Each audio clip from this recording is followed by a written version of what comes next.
ನೀತಿ ಪಾಠ ಹೇಳುವವರೆಲ್ಲ ಊಟ ಹಾಕಲ್ಲ. ಹಸಿದವನಿಗೆ ಆದರ್ಶಗಳು ಉಪಯೋಗಕ್ಕೆ ಬರಲ್ಲ. ಭಾವನೆಗಳು ಹೆಚ್ಚಾದಾಗ ಸಣ್ಣ ರಿಯಾಕ್ಷನ್ ಕೂಡ ಅತಿ ದೊಡ್ಡದಾಗಿ ಪರಿಣಮಿಸುತ್ತೆ. ದುಡ್ಡು ಬದುಕಿಗೆ ಅವಶ್ಯ ಎಂಬುದು ಎಷ್ಟು ಸತ್ಯವೋ, ಬದುಕಿಗೆ ದುಡ್ಡೊಂದೇ ಅವಶ್ಯವಲ್ಲ ಎಂಬುದು ಕೂಡ ಅಷ್ಟೇ ಸತ್ಯ. ನಾವು ಮೌನವಾದಷ್ಟು ಜನರು ಹೆಚ್ಚು ಅರ್ಥವಾಗುತ್ತಾ ಹೋಗುತ್ತಾರೆ. ತಪ್ಪು ಇಲ್ಲದ ಕಡೆ ತಲೆ ತಗ್ಗಿಸಬೇಡ, ಅದೇ ರೀತಿ ನಂಬಿಕೆ ಇಲ್ಲದ ಕಡೆ ಎಂದಿಗೂ ವಾದಿಸಬೇಡ. ಇನ್ನೊಬ್ಬರ ಮೇಲೆ ದ್ವೇಷ ಸಾಧಿಸುವುದು ನಾವು ವಿಷ ಕುಡಿದು ಅವರು ಸಾಯಲಿ ಎಂದು ಕಾಯುತ್ತ ಕುಳಿತಂತೆ.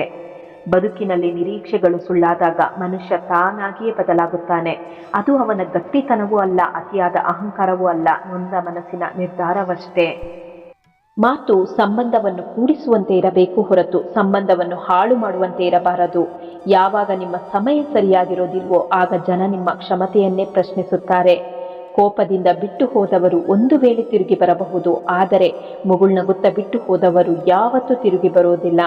ಬಹಳ ಕೆಲಸ ಮಾಡುವುದರಿಂದ ಯಶಸ್ವಿ ಆಗೋದಿಲ್ಲ, ಕೆಲಸವನ್ನು ಸರಿಯಾದ ಕ್ರಮದಲ್ಲಿ ಮಾಡುವುದರಿಂದ ಯಶಸ್ವಿಯಾಗುತ್ತೀರಾ.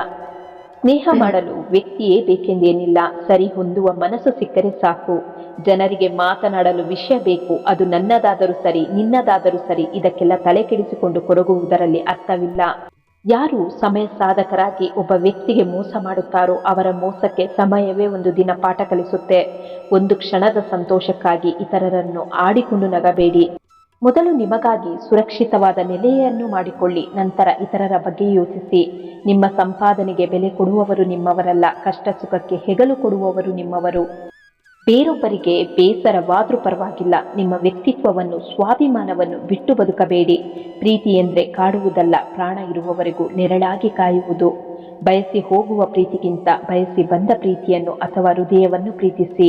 ಬೇರೆಯವರು ಹಾಳಾಗಲಿ ಎಂದು ಬಯಸುವ ಜನ ದೇವರಲ್ಲಿ ಮಾತ್ರ ನನಗೆ ಒಳ್ಳೆಯದು ಮಾಡು ಎಂದು ಕೇಳಿಕೊಳ್ಳುತ್ತಾರೆ. ವಿಪರ್ಯಾಸ ಅಲ್ಲವೇ? ಕ್ಷಮೆ ಮತ್ತು ಧನ್ಯವಾದ ತುಂಬ ಚಿಕ್ಕ ಪದಗಳು ಎಂದೆನಿಸಿದರು ಎಷ್ಟೋ ಸಂಬಂಧಗಳು ಒಡೆಯದಂತೆ ನೋಡಿಕೊಳ್ಳುವಲ್ಲಿ ತುಂಬ ದೊಡ್ಡ ಪಾತ್ರ ವಹಿಸುತ್ತೆ. ಯಾರನ್ನು ಹೆಚ್ಚು ಮನಸ್ಸಿಗೆ ಹಚ್ಚಿಕೊಳ್ಳಬೇಡಿ, ಅವರಿಗೆ ನೀವು ಬೇಡವಾದಾಗ ನಿಮ್ಮನ್ನು ನೀವೇ ಸಮಾಧಾನವಾಗದಷ್ಟು ನೋವಾಗುತ್ತೆ. ಸಮಾಧಾನ ಮಾಡುವವರು ಯಾರು ಇಲ್ಲದಿದ್ದಾಗ ದುಃಖದಲ್ಲಿ ಕೂರುವುದರಲ್ಲಿ ಯಾವುದೇ ಅರ್ಥವಿಲ್ಲ. ಎಲ್ಲಿ ಗೌರವವಿಲ್ಲವೋ ಅಲ್ಲಿಗೆ ಹೋಗಬೇಡ. ಯಾರು ಮಾತು ಕೇಳೋದಿಲ್ವೋ ಅವರಿಗೆ ಅರ್ಥ ಮಾಡಿಸಬೇಡ.